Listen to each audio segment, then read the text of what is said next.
Yesterday was UFC 305, and I'm going to go through the entire main card and recap what happened and also compare it to what my actual predictions were. The first fight of the main card was Carlos Prates versus Jingliang. Also, the main card was super solid, by the way. I mean, on paper, it was going to be entertaining, and the actual event was super good. And I am going to get to Adesanya versus DDP, which I'm super happy about.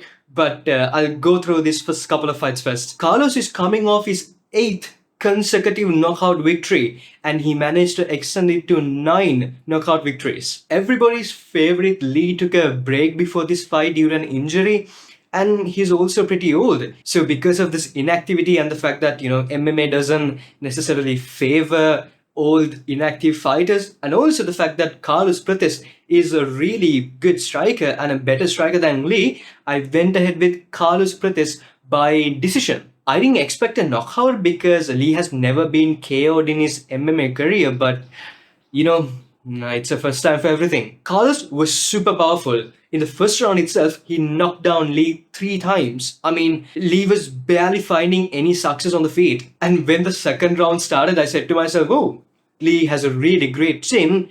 And the moment I said it to myself, Lee got knocked down again, followed up by getting knocked out. As I mentioned earlier, this was Lee's first ever knockout loss, and Carlos Prates was the first man to ever do that to him. Carlos was super calm during this entire fight. He had a game plan and he stuck to it. And his game plan was to outstrike Lee on the feet and keep things clean and not to get it to the ground. And he never rushed himself into any bad positions. Also, outside of Carlos' power, which led to the knockout, he was also much faster than Lee. Lee is a solid striker actually, but the fact that he was so much faster than Lee really surprised me. And I think Carlos Prates is going to be a problem in the welterweight division. He also said that in the post-fight speech that he wants to fight again in UFC 210, which is in December. And I'm all for it. If you're a fighter who's winning fights while taking less damage, I 100% support you fighting multiple times a year.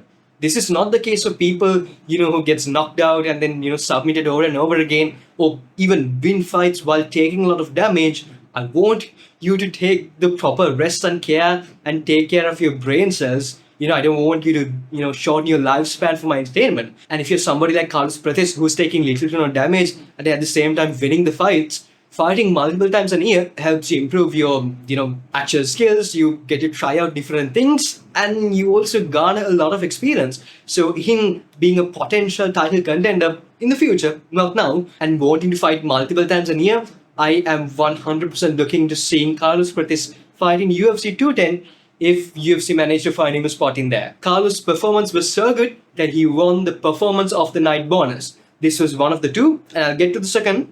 But the first one went to Carlos Prates. Second fight of the main card, Tuivasa versus Jairzinho Biggie Boy Rozenstruik. The clash of the heavy hitters, and at least on paper, one of them was going to get knocked out. But it ended up being a striking match with good moments and some big heavy shots, but not a knockout. I'm not complaining, by the way, it was a good fight and I enjoyed it thoroughly, but it was not a knockout. My pick was Biggie Boy Jairzinho Rozenstruik by knockout. So the fighter was correct, but not the way he was going to get the victory. In the first round, Rozenstruik managed to outperform and outstrike Tuivasa. Also important to mention, Tuivasa during this whole fight was much more calm and content than his previous couple of fights. Makes a lot of sense since he's coming off of multiple back-to-back losses, but still did not work out in favor of him. Ty managed to find some success in the beginning of the second round, but it was followed up by Rozenstruik outperforming him for the rest of the round. Rozenstruik also landed some big heavy shots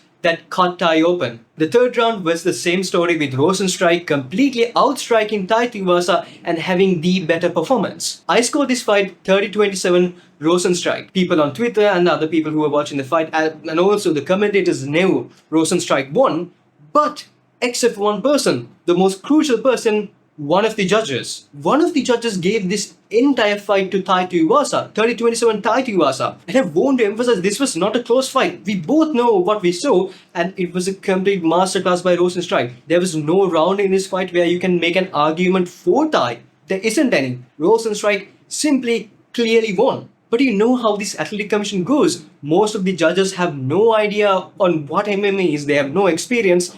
I don't even think they know the sport. So for some reason, one of these judges scored this fight to Tuivasa, leading this to not a unanimous but a split decision victory to Rozenstruik. And I want to make this clear: this was not a close fight. There's no argument for Thai winning this fight. But unlike the last couple of robberies we have seen, this time something different happened. The Athletic Commission, which I think is the West Australian Athletic Commission, removed this judge from his future duties of the events, and he was going to score Kai Kara France versus Steve Erceg, and he was replaced with another judge. And I would love to see more of the athletic commissions actually taking it to their hands to fix these judgings and hire competent and qualified people. But the fact that this guy was actually scoring a UFC fight is beyond me. If you're bad at hospitality, the restaurant you're working in will fire you for your incompetence. If you're a bad programmer, the tech company that you work for will fire you for being incompetent at your job. But if you're incompetent when it comes to the sport of MMA, guess what? You get a job as the judge of a UFC event. And the name of this judge is actually Hovey Booth. This is not me doxing anybody. UFC broadcast tells the judge's name before the start of the fight, and the scorecards are publicly available, so this is not me doing some investigative work. Everybody knows the judge's name is Hovey Booth. It's also important to mention that Rozenstruik was faster than Tai Tuivasa and also had a nice jab, which Tai Tuivasa didn't manage to actually find an answer for. Tai Tuivasa always had bad lateral head movements. Even his normal defense of him leaning back did not work against Rozenstruik's jab. So whoever Tai Tuivasa is going to fight next is going to have an easy time with that jab, unless Tai managed to find a work around that. The third fight, Gamrot versus Dan Hooker. My pick going into this fight was Dan Hooker by decision, because Gamrot has been dropped 5 of his last 9 fights. And Dan Hooker is a fighter who loves to stay in range and do his striking. Also, Dan had the height, reach and experience advantage, so I gave the edge of this fight to Dan Hooker. And also I thought Dan would find some success with defending the takedowns the more the fight went on. The first round started and Gamrot took down Dan Hooker. He got up again, but then he was outstruck by Gamrot. And then Gamrot took Dan Hooker down again and then started ground and pound. And also in this exchange, Gamrot managed to bloody Dan Hooker's face.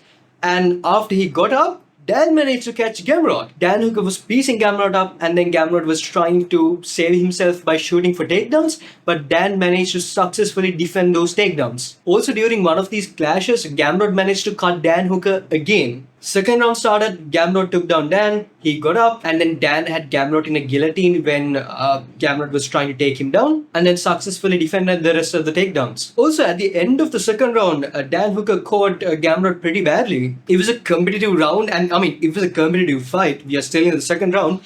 And first round I would give it to Gamrot, and the second round I would give it to Dan Hooker. The third round was a striking match in which I thought Dan Hooker won. But Gamrot actually made the striking match a lot closer than I expected. Gamrot is known to be the wrestling, grappling heavy, I take you down and then I, hit you with my elbows kind of guy. But he actually managed to do some solid work on the feet, where he is the less favorite at. Gamrot tried taking down Dan Hooker multiple times during this third round, but Hooker was successful with those takedown defenses. At the end, I had the fight 29-28 to Dan Hooker, and judges gave it to Dan Hooker via split decision. Actually, I'm not mad at this decision, because if you're a Gamrot fan, I can definitely see an argument for Gamrot winning the second round, but it was a close fight and I'm not mad at the decision.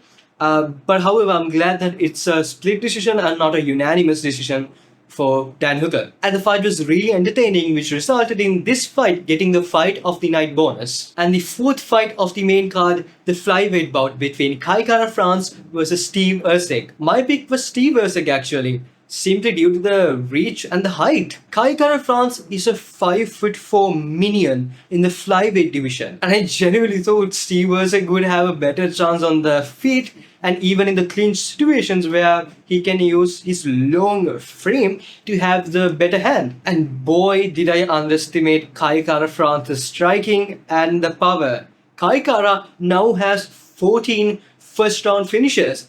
This is an insane record when you take account of the fact that he is a 5'4" minion and a flyweight. The entire problem with the flyweights are that they are too small to generate enough power for knockouts. We do say it here and there, but it's not the norm. But the fact that this guy who's 5'4" managed to have 14 first round finishes, in which majority of them are coming from knockouts, dude's insane. I thought Steve Erceg was winning the exchanges before maybe like the last 20 seconds of the fight, but I don't think it matters because, Steve got slept. With this performance, Kai Kara managed to win the second performance of the night bonus, and do not be surprised if Kai Kara fights for the title next, since Steve fought for the title before this and it was a close fight and majority of the people thought Steve won. I thought Steve won, and if that was to happen, then this would have been a title contender. So if you see Kai Kara France fighting Alexander Pantoja for the title next, don't be surprised, and I am all for it. Now it's the big boys' time. Dricus Duplessis versus Israel Adesanya. I had Dricus by submission. I'm not kidding. I was in the full bandwagon of Dricus. Not necessarily because I thought Dricus was the better fighter, but because I, let's just say, not the biggest fan of Israel Adesanya. And oh boy, I was screaming my lungs out in the fourth round when Dricus managed to submit Israel Adesanya. My mom actually came rushing into the room because I had my door closed. The only thing she heard was me clapping and screaming, and she thought I was dying or something. So I had to tell her that no, I'm fine. And I mean, what a fight! Dricus is probably the best fighter who's not that good. Like, out of the guys who are not that good, he's probably the best. And I don't even think he's not that good because you can't be not that good and still finish 20 of your 22 wins. So rather than breaking down the fight, I want to say a couple of things. Number one, Dricus Duplessis is a good fighter. He's a good fighter. If you think he's a bad fighter, you do not know the sport of MMA and you should just shut up. Boxing is kind of like a swimming pool, whereas MMA is an ocean. There's so many things you can do, and there isn't necessarily a right way you're supposed to do things. And what Dricus is not a bad fighter, but he's a super unorthodox and a different fighter. He has his very own style that he has managed to master over his entire MMA career that works for him. Because if you're a bad fighter, you cannot finish Darren Till, you cannot finish Derek Bronson, you cannot finish Robert Whittaker, and you cannot finish Israel Adesanya. So when you're finishing majority of your opponents over and over again via this different style, it is not a bad MMA style, but a different one that works for him, that he knows how to utilize properly. And the second point I want to talk about is this narrative Israel Adesanya glazers are trying to push. The Israel Adesanya fanboys, which I don't know why you would be a huge fan of Israel Adesanya, since he had some of the most boring performances in the UFC history. Yoel Romero, Robert Whittaker II, Jared Cannonier, Marvin Vettori the second fight. But also the the dog stuff. The narrative they're actually trying to push is that Israel Adesanya was dominating DDP for the entire fight before he got submitted. That's not true. I had the fight 2-1 to DDP. Two of the three judges had the fight 2-1 to DDP. And a lot of fighters who were scoring the fight and was giving out their opinion on Twitter had this fight 2-1 to DDP. Even the scorecards that were favoring Israel Adesanya still was only 2-1 to Israel. Meaning, regardless of what the scorecard you were looking at, DDP at least won one round, in which majority of the scorecards claims that DDP won 2 rounds, which I agree with. DDP, in my opinion, won the first round, and the second round he dominated Israel Adesanya. The third round, not so much, and in the fourth round, it doesn't matter because he got finished. So let's stop and try to push this false narrative of DDP once again getting that fluke KO because he's so bad, right? No, he's good. And he won the first 2 rounds, and in the fourth round, he managed to take down Israel Adesanya and, submit him.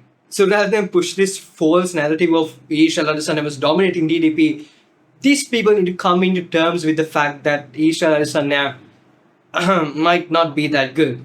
Don't get me wrong, Israel Adesanya is a really good fighter and one of the greatest middleweights of all time, but let's just say some people might have had a bit more success with him and actually beating him over and over again in the last couple of fights. Also with this, DDP managed to score a couple of records. The record number 1 being the first person to submit Israel Adesanya, and the second record being the second person to finish Israel Adesanya after Alex Pereira. And Israel Adesanya had his very own record in which he failed failed to become a three-time champion. Which, by the way, isn't a flex, because if you are a three-time champion, simply means that you won, you lost, you won, you lost, and then you won again, which is you being inconsistent, not being dominant. So we're not talking about Israel Adesanya leaving the sport for a couple of years and then coming back. No, you're just inconsistent. And DDP will be fighting Sean Strickland most likely.